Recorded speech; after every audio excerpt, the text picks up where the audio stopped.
Okay, so let's dive into this. You've sent over quite a bit of material here. We've got an author profile on Bradley Charbonneau, some thoughts from one of his online pieces. Mm-hmm.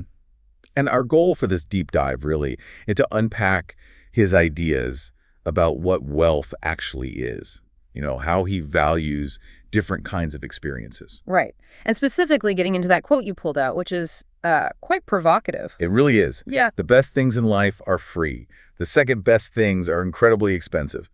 We want to help you figure out what the crucial takeaways are from that idea. Absolutely. And the thing that immediately jumped out at me from the source material is where he says he finds this real richness. Yeah, it's not where you'd think. Not at all. It's completely counterintuitive. Not the glamour stuff, not the, picture perfect moments. He describes it showing up in these, well, honestly, deeply unglamorous situations. Like fixing a washing machine. Yeah. Or doing the school run. Exactly. That kind of thing. Which really makes you stop and think. It totally flips the usual script. Yeah. Your source sets the scene in Bali, but straight away says, look, this is not the Bali you see online. Right. No infinity pools, no curated sunsets here. None of that. He talks about being there, and his daily schedule involves walking a friend's dog through traffic in rice fields, mind you. Okay, yeah. And trying to fix a washing machine that broke down, and picking up a 9-year-old kid from school. So just normal life stuff, but, in Bali. Pretty much. And it's right in the middle of that kind of mundane rhythm that he says he found this wealth-rich richness. Huh? Yeah, he makes that little joke about his friend Rich, right? He does. But the point behind it is serious. He felt these moments were deeply rich. And crucially, the kinds of experiences money can't really buy. That's the core of it, isn't it? It seems to be.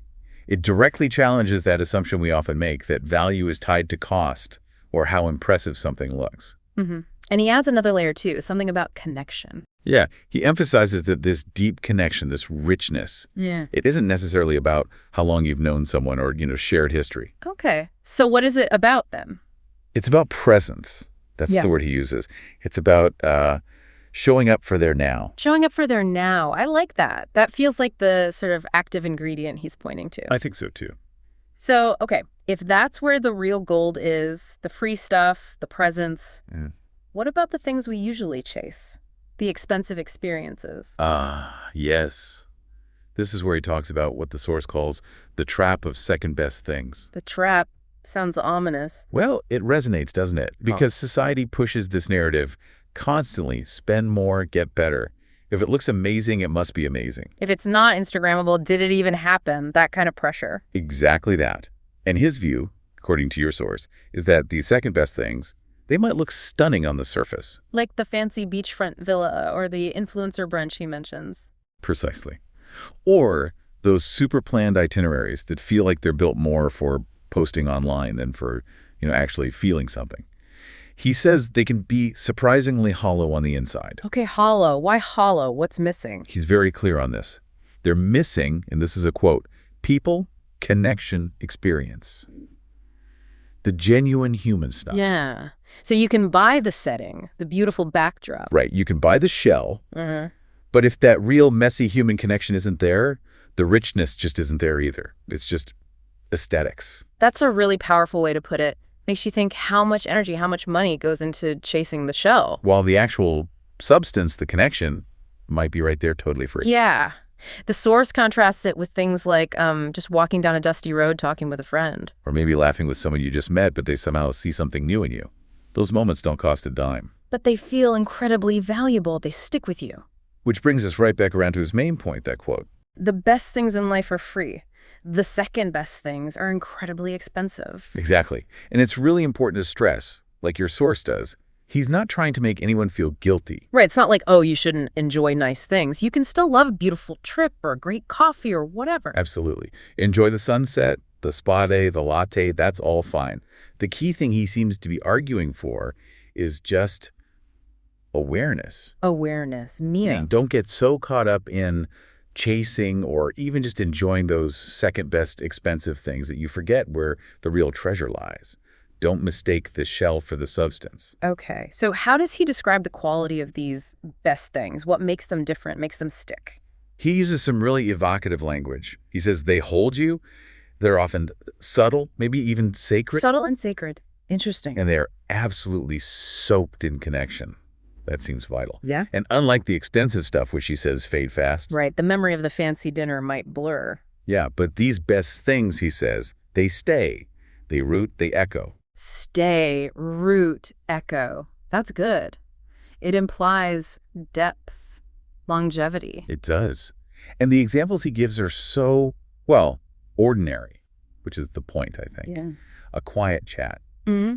A look someone gives you like they really see you. Or just sharing a bit of someone else's actual real life. Yeah. Including, the broken washing machine. Huh, right. These aren't the big flashy moments you'd put in a highlight reel. Definitely not. But they're often the moments you look back on later with real gratitude, Yeah, absolutely. They build up a different kind of capital, a different kind of wealth. That's a great way to put it. Okay, so let's try and synthesize this from the sources you sent. What are the practical takeaways here for you, for the person listening? Well, I think the first big one is pretty liberating, actually. You don't need to escape your life. You don't need to book a flight to Bali, necessarily. Exactly. You don't need to fly across the world to find this richness or, fall back in love with your own life. It's probably already there. And alongside that, you don't need more money or even necessarily more time to feel truly connected. Right. So what do you need, according to Charbonneau's perspective here? It seems to boil down to two things. People and experiences. Okay, people and experiences, but how do we access the richness in them? Ah, well, that's the crucial bit.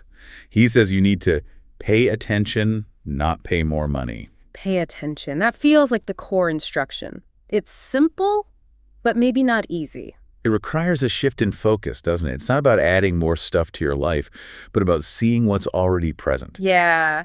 The source has some final nudges, like, look around you, slow down a bit. Say yes to those small, ordinary moments, the ones nobody else will see, the ones you won't post anywhere. Because those tiny interactions, those quiet moments of connection. They're often the ones that will actually matter more to you deep down than any big-ticket item or perfectly staged photo. It really does loop back perfectly to the start, doesn't it? The best things are free.